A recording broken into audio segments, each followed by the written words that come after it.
भारत, हर वक्त सच के साथ। नमस्कार, आप देख रहे हैं यू भारत और आपके साथ मैं हूं निशा। बुलेटिन की शुरुआत करेंगे उससे पहले एक नजर सुर्खियों पर।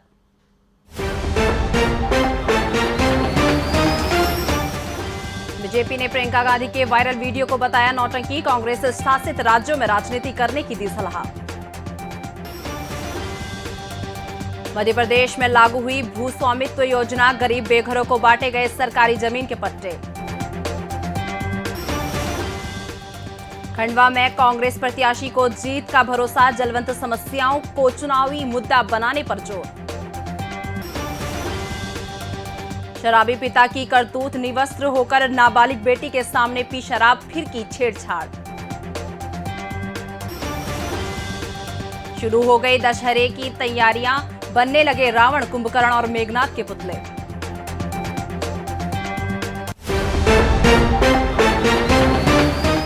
अब खबरें विस्तार से। सीतापुर गेस्ट हाउस में कांग्रेस नेता प्रियंका गांधी द्वारा झाड़ू लगाने को बीजेपी ने नौटंकी बताया है। मध्य प्रदेश के चिकित्सा मंत्री विश्वास सारंग ने इस पर करारे तंज कसे हैं।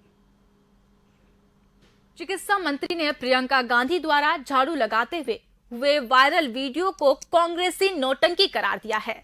भोपाल में पत्रकारों से नियमित चर्चा करते हुए उन्होंने कहा कि प्रियंका 10 जनपद का कचरा लेकर पहुंची थी और उसे साफ करने के लिए उन्हें झाड़ू लगानी पड़ रही है। सारंग ने प्रियंका गांधी को कांग्रेस शासित राज्यों में जाकर राजनीति करने की सलाह दी है। उन्होंने उपचुनाव में बीजेपी का पक्ष मजबूत होने का दावा किया और बहुमत से जीतने का भी भरोसा जताया। देखिए, भैया और दीदी का हर मुद्दे पर राजनीति करने का एक प्लान होता है। पहले दीदी गई, 10 जनपद का कचरा लेकर साफ कमरे में कचरा फैलाया, झाड़ू लगाई, वीडियो बनाया और उसको वायरल किया। राहुल गांधी अब जा रहे हैं, आज देखिए क्या नाटक करते हैं। मुझे अच्छा लगता कि वो कांग्रेस के उन राज्यों में भी दौरा करने जाते जहां पर महिलाओं के साथ उत्पीड़न हो रहा है। मध्य प्रदेश में आज भू स्वामित्व योजना शुरू हो गई। इसके तहत 19 जिलों के ग्रामीण इलाकों में रहने वाले गरीबों को उस सरकारी जमीन का पट्टा दिया गया जिस पर उन्होंने अपने आशियाने बसा रखे हैं। योजना के तहत भोपाल में भी भू अधिकार अभिलेख का वितरण किया गया। हुजूर विधानसभा के विधायक रामेश्वर शर्मा ने ग्राम बंगरसिया पहुंचकर 326 लोगों को पट्टे वितरित किए। इस मौके पर उन्होंने इस योजना से ग्रामीण इलाके में रहने वाले को फायदा होने की बात कही। इसके पास खुद जमीन नहीं है। विधायक ने इससे बेजमीनों को आ रही परेशानियों को दूर होने की उम्मीद जताई। उन्होंने कहा कि पट्टे वाली इन जमीनों पर कोई भी बेघर व्यक्ति लोन लेकर अपना घर बना सकता है। आज पूरे मध्य प्रदेश में अभियान की शुरुआत माननीय प्रधानमंत्री नरेंद्र मोदी जी और मुख्यमंत्री शिवराज सिंह चौहान जी के द्वारा आयोजित सब दूर भू अधिकार अभिलेख का वितरण का कार्य आज से शुरू हो गया है। आज यहाँ पर हमारे जो बंगरसिया प्रॉपर के थे और उससे जो लगे हुए आसपास के गांव थे, सब गांव से 2-2, 5-5 प्रतिनिधि के रूप में बुलाए थे, क्योंकि कोरोना और इस सब के भी ध्यान में रखते हुए वितरण किया गया है।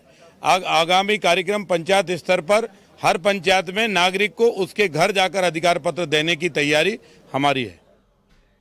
खंडवा बुरहानपुर लोकसभा सीट में हो रहे उपचुनाव में कांग्रेस के उम्मीदवार बनाए गए ठाकुर राजनाथ सिंह ने जीत का दावा किया। उन्होंने महंगाई, बेरोजगारी और डीजल पेट्रोल की बढ़ती कीमतों के साथ केंद्र और राज्य सरकार की असफलताओं को चुनावी मुद्दा बनाने को कहा। खंडवा में कांग्रेस प्रत्याशी ने मीडिया से बातचीत की। उन्होंने कहा कि पार्टी ने जो जिम्मेदारी दी है उसके लिए वे पूरी तरह से तैयार हैं। सिंह ने चुनावी दौड़ से हटने वाले पूर्व केंद्रीय मंत्री अरुण यादव से भी बात होने और उनका समर्थन मिलने की बात कही। उन्होंने कहा कि कांग्रेस का एक एक कार्यकर्ता उनके साथ है। भारतीय जनता पार्टी बहुत सारे मुद्दों पे विफल हुई है।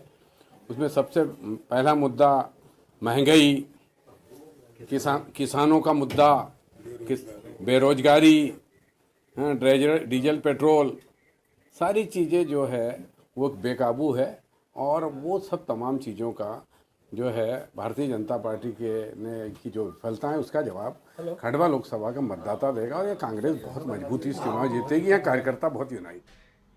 शिवपुरी के कलेक्टर कार्यालय में जनसुनवाई के दौरान कलेक्टर अक्षय कुमार सिंह की दरियादली देखने को मिली। जनसुनवाई में अपने समस्या लेकर आए दिव्यांगों को कलेक्टर अक्षय कुमार ने स्वयं उठाकर कुर्सी पर बैठाया और उनकी समस्याएं सुनी। उन्हें मौके पर संबंधित अधिकारियों को बुलाकर उनकी परेशानियां दूर करने के लिए दिशा निर्देश भी दिए। कलेक्टर अक्षय सिंह जनसुनवाई में पहुंचे। दिव्यांगों ने ट्राइसाइकिल दिलाने की गुहार लगाई। उन्होंने इसके अभाव में आवाजाही में तकलीफ होने की बात कही है और दैनिक जीवन में हो रही समस्याओं से अवगत कराया। अरे हम बैटरी वाली साइकिल के लिए आए थे। बैटरी वाली दिक्कत आ रही है हमें साइकिल चलाने में, ये प्रॉब्लम आ रही है विकलांग, और हम दो तीन साल हो गई हमें साइकिल नहीं मिली। हमें बात हुई, कलेक्टर साहब ने बताया कि मिल जाएगी साइकिल। जिला कलेक्टर ने कहा कि दिव्यांगों को ट्राइसाइकिल उपलब्ध कराने का भरोसा दिलाया।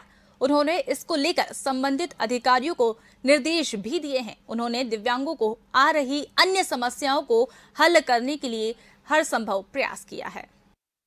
अगर कोई मोटराइज उसकी मांग होती है और उसमें कोई उलझन है तो जो हमारे पास उपलब्ध होता है वो पहले देने का प्रयास करेंगे।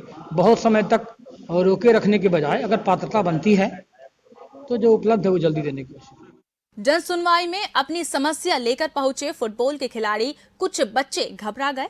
इस पर कलेक्टर ने एक बच्चे राहुल को गोद में उठाया और अपने ऑफिस में ले जाकर अपनी ही कुर्सी पर बैठाकर सुकून से उसकी बात सुनी। बच्चे ने फुटबॉल खिलाड़ी बनने के लिए जरूरी सुविधाएं उपलब्ध कराने की मांग की है। राहुल कौन से क्लास में पढ़ते हो? तीसरे। क्या खेलते हो? फुटबॉल। तो आज तुम कलेक्टर साहब के पास आए थे? हाँ। तो कैसा लगा तुम्हें कलेक्टर साहब की कुर्सी पे बैठ के? बहुत अच्छा। है? अच्छा लगा? डर लगा तुम्हें कलेक्टर साहब की कुर्सी पे बैठे तुम? कलेक्टर अक्षय कुमार सिंह भी बच्चों की मदद करने में देर नहीं लगा रहे हैं। उन्होंने संवेदनशील व्यवहार दिखाते हुए नन्हे फुटबॉल खिलाड़ियों को हर संभव मदद करने का भरोसा दिलाया। भोपाल के कोटरा नया बसेरा में रहने वाले दिव्यांग आशीष को व्यवसाय करने के लिए पूर्व मंत्री और कांग्रेस विधायक पीसी शर्मा ने साइकिल भेंट की। दिव्यांग आशीष सब्जी बेचना चाहता था, लेकिन उसके पास इसके लिए साइकिल ठेला नहीं था। उसने परिवार के भरण पोषण के लिए कांग्रेस विधायक से गुहार लगाई तो उन्होंने उसे साइकिल ठेला भेंट कर दिया। आशीष ने पूर्व मंत्री की इस मदद का आभार जताया और इससे घूमकर फल सब्जी बेचने की बात कही।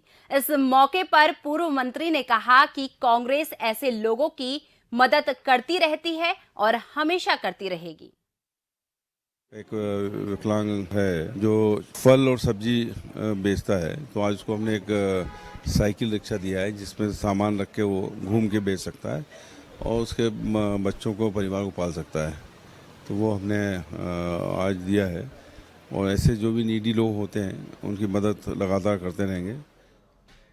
फिलहाल वक्त चुका एक छोटे से ब्रेक का। ब्रेक के बाद फौरन हाजिर होते हैं।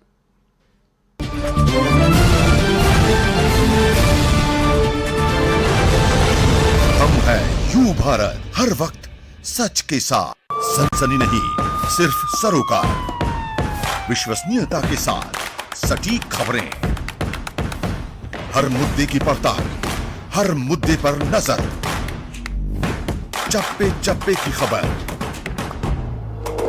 सरकार से करेंगे सवाल, बनेंगे जनता की आवाज। हम हैं यू भारत, हर वक्त सच के साथ। जन जन के मसीहा हमारे लोकप्रिय नेता माननीय रुस्तम सिंह जी, पूर्व मंत्री मध्य प्रदेश शासन, जन्मदिन की हार्दिक हार्दिक शुभकामनाएं। विनीत साधु गुर्जर, विधानसभा मुरैना।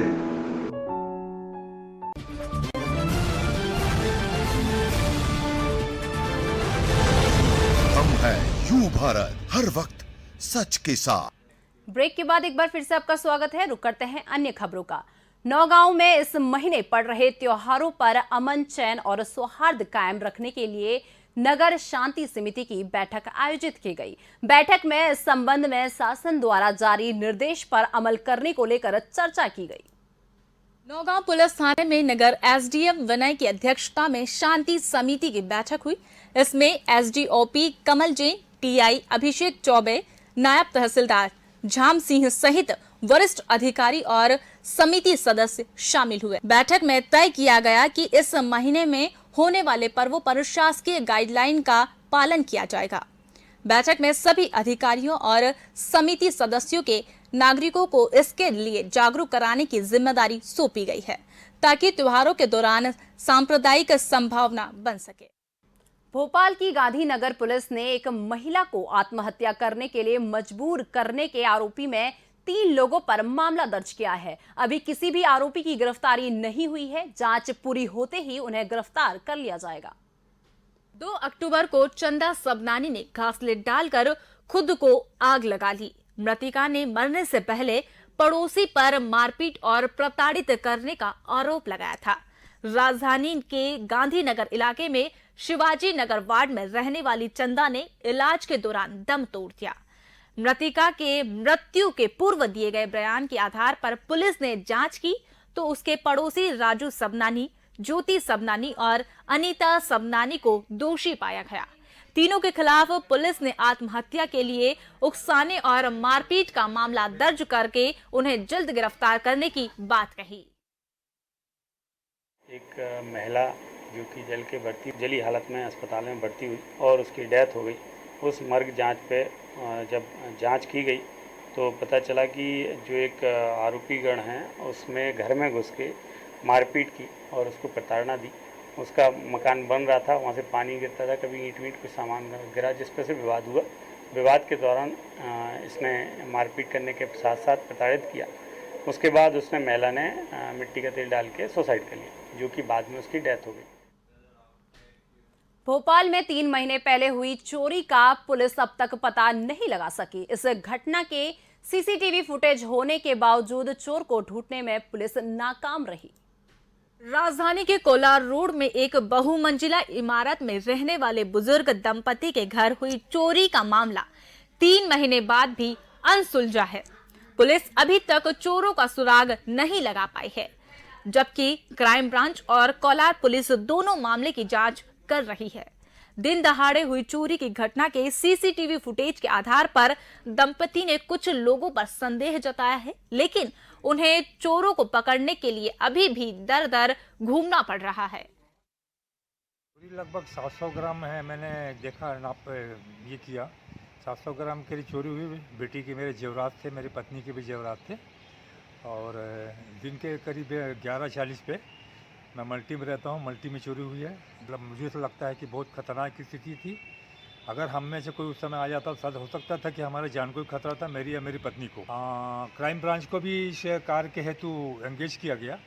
क्राइम ब्रांच भी साथ साथ दोनों कर रहे हैं, बट अभी तक दोनों के प्रयास के बावजूद भी कोई भी परिणाम सामने नहीं आ पा रहा है। ग्वालियर में रिश्तों को शर्मसार कर देने वाली घटना सामने आई है। यहां के मुरार थाना क्षेत्र के बड़ा गांव खुरेरी में 12 साल की मासूम से उसके पिता ने ही छेड़खानी की। पुलिस ने मां की शिकायत पर आरोपी को गिरफ्तार कर लिया है।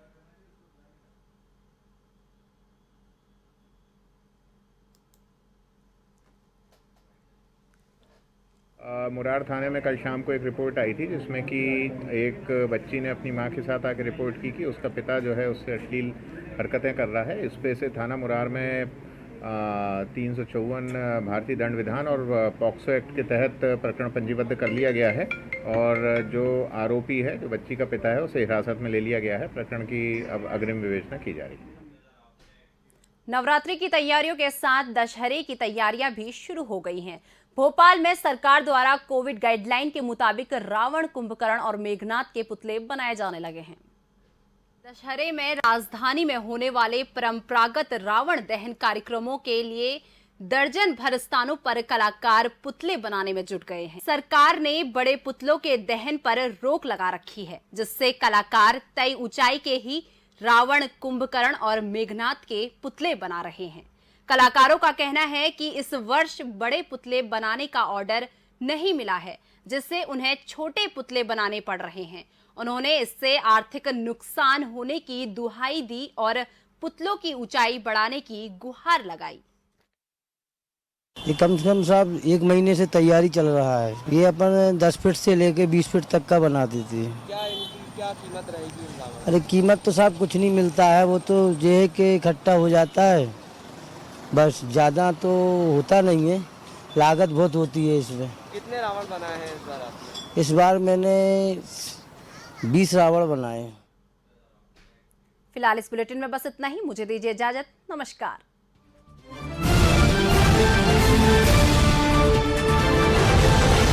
हम हैं यू भारत, हर वक्त सच के साथ।